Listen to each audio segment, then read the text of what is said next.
Alors, je vais vous faire une démonstration de Vidéomante Cloud.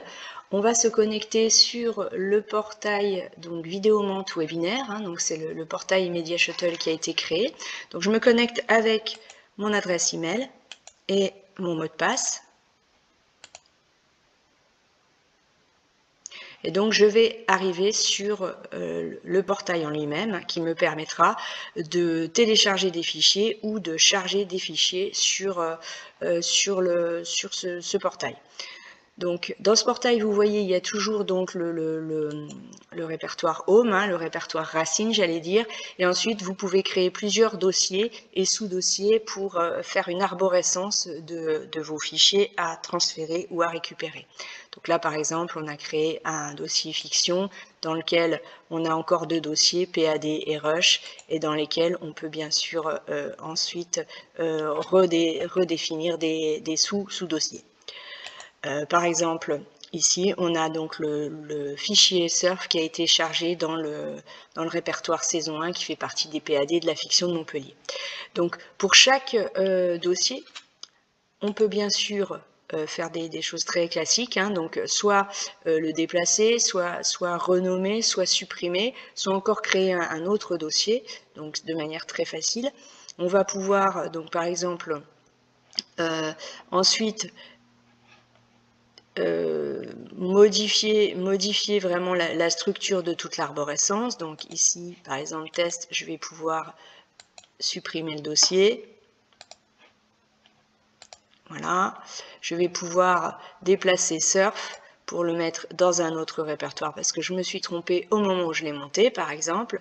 Donc, je vais pouvoir faire un déplacer et indiquer que surf, ça ne fait pas partie des PAD, mais c'est plutôt dans les rushs.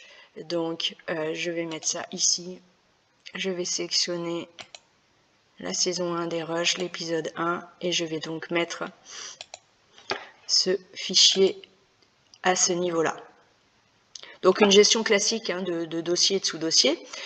Donc, comment maintenant je charge mes fichiers? De manière très simple. Imaginons que je veuille mettre cette fois-ci un fichier dans le dossier post-prod. Donc, je me mets au niveau de la post-prod A et je vais donc charger un fichier que je vais venir chercher dans mon LAN ou mon stockage. Donc ici, par exemple, donc soit je fais un glisser-déposer, donc soit je fais une ouverture classique. Voilà. Et donc ici, j'ai donc le dossier torrent qui va être chargé dans le répertoire post-prod A.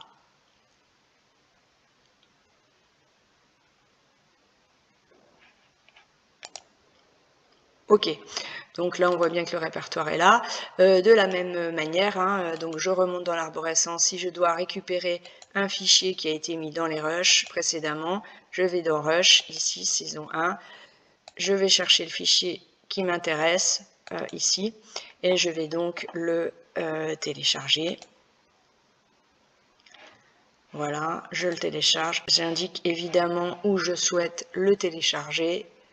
Bon, bah là, dans vidéo, c'est pas mal. Et je le télécharge.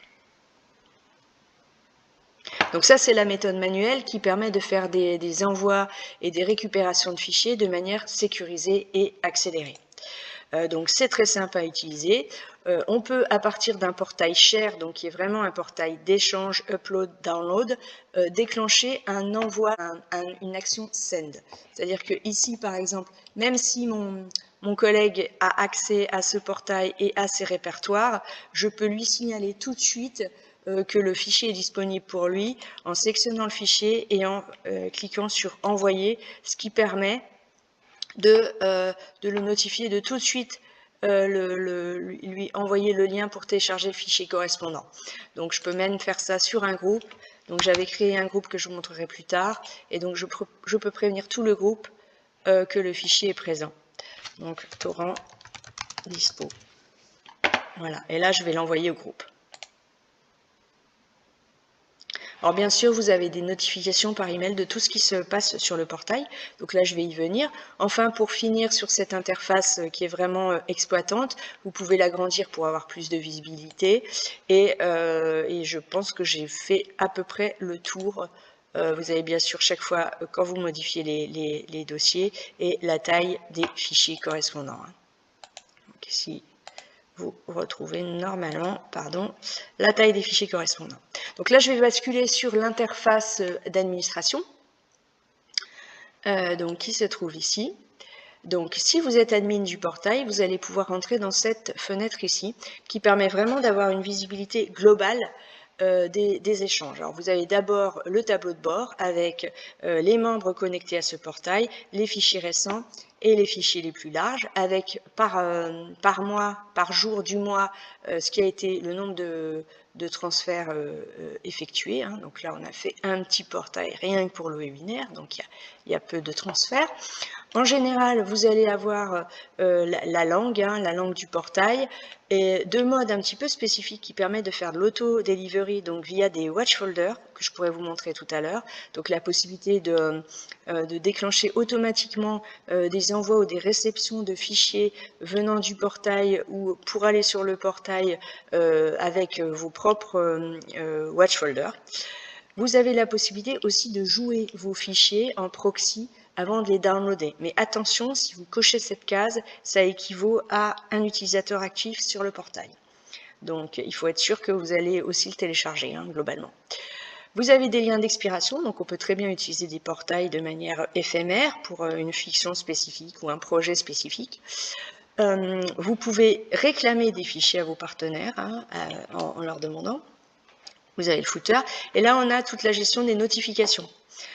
Donc vous pouvez notifier de toute action sur le portail, donc typiquement quels sont les membres ajoutés, importés, quels sont les fichiers envoyés, reçus ou downloadés, reçus ou uploadés, voilà. Si c'est fini, quand c'est si tout s'est bien passé, et vous pouvez en plus donc envoyer des notifications à des collègues ou partenaires ici. Donc là vous avez toute votre configuration de notification. Ensuite, vous avez le design du site, donc la possibilité vraiment de le customiser à votre image, donc avec vos logos, le background, la position de la fenêtre d'échange. Une petite fonction qui n'est disponible que pour soit des comptes entreprises, soit des gens qui passent par Vidéomant, pour pouvoir par exemple vérifier le format des fichiers que vous recevez. Donc vous pourriez très bien dire, ben voilà, ce portail il ne doit accepter que par exemple des fichiers MXF, et donc si jamais il y a un transfert, de fichiers MP4, ben ça peut tout simplement s'arrêter, l'upload ne sera pas fait. Bon, il y a toujours la case allow de possibilité d'upload, même si vous ne validez pas la condition, mais sinon ça s'arrête. Ici, l'historique vraiment de tout ce qui se passe au niveau des fichiers. Donc, la taille des fichiers, qui les a envoyés, à qui ils sont destinés, la date et l'activité. Là, on voit que ce fichier-là a cette torrent, donc aujourd'hui, a bien été envoyé en 3 étoiles, c'est-à-dire en UDP. Le protocole a été utilisé et a bien été l'UDP. Voilà. Ensuite, ici, c'est la gestion des membres. Donc, vous avez la main sur donc ajouter les membres, les éditer, les enlever, importer une liste d'emails en CSV ou l'exporter. Vous pouvez aussi faire tout ce qui concerne le reset des mots de passe. Donc là, typiquement, si je prends ma collègue Sandrine et que j'édite ces accès, je vais pouvoir donc signifier si elle a le droit d'envoyer des contenus via le portail Share, comme je vous ai montré tout à l'heure, si elle peut fonctionner en auto-delivery, si elle a le droit, à quel niveau elle a le droit d'accéder. Donc, on peut avoir des membres qui n'ont accès qu'à certains répertoires. Donc, elle pourrait très bien n'avoir accès qu'au répertoire post-prod, par exemple. Bon, là, elle peut faire de l'upload, du download et modifier et avoir faire des opérations sur les fichiers. Ici, vous avez aussi l'expiration, donc on peut très bien mettre une date de fin d'accès au portail pour une personne donnée avec des informations. Et on peut bien sûr sauvegarder. Là, vous pouvez donc gérer les groupes. Donc, si un groupe travaille sur un répertoire donné, ça vous évite de sectionner systématiquement chaque membre pour les échanges de fichiers. Et ici, les événements qui se passent sur le portail, donc toutes les connexions, comment ça s'est passé, s'il y a eu des soucis, c'est ici que vous verrez. Hein. Donc, si la création de compte s'est bien passée, si le download et l'upload se sont bien passés, etc. Donc, vous avez vraiment un journal des actions qui ont été faites sur le portail. L'assignement de console, je ne vais pas pouvoir le montrer parce que je ne suis pas super administratrice, mais cette partie-là concerne donc le support Vidéomande qui va s'occuper des clients qui utilisent le service Vidéomande Cloud et qui permettra d'avoir une vision sur les portails de chaque client pour leur assurer le support nécessaire. En tant qu'utilisateur et administrateur de mon propre portail, je n'ai bien sûr pas accès au portail de mes voisins ou autres partenaires. Donc ça, c'était la partie vraiment administration du portail qui m'est dédié.